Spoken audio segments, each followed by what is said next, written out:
Dave Parody here with another Slide Makeover video podcast based on the ideas in my book, The Visual Slide Revolution. Today's slide comes from some work that I was doing with a local board of directors of an organization, and they're going through revising some of their procedures. And what they've done is they've introduced a new form to be used in and during and after their board meetings. And here's the slide that they use to talk about it. It's a new action log, and it's going to track the actions that arise from certain agenda items on their board meetings. And so this is the slide they put together. It talked about the various columns on the form, and then a hyperlink in the blue underline at the bottom there to the form online. And while this is informative, and it does say what's on the form, gives you a link, it really doesn't help new board members or even existing board members to really understand, where is this? Do I have the right form? How do I actually fill this in? Anytime you are wanting to communicate to your audience about a form that they need to complete, just stating it in text is not good enough. They're not going to get the message, and they're going to end up either not finding the form if it's online, not locating it if it's physically somewhere they have to pick it up, or not completing it properly. So here's what I did to revise this slide to make it a little easier for all of the board members to be able to use and understand how this new form is going to benefit them in their discussions. Now, first, where do we find this new form?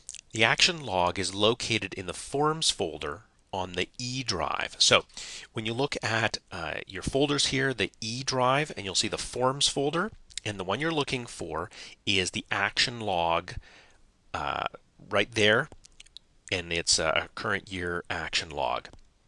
By the way, when you open it up, here's what it looks like. So when you're opening the form, you know what it's going to look like. Here are the columns across and the heading for the log. So let's talk about how we complete this action log form. You know the headers are across the top there, split so you can see them big enough.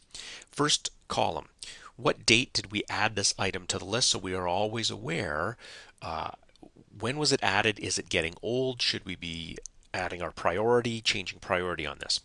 What agenda item were we talking about that gave rise to this particular action item? A good description of what action to be taken, not very general, but really specific so that we know exactly how to measure has that action be taken.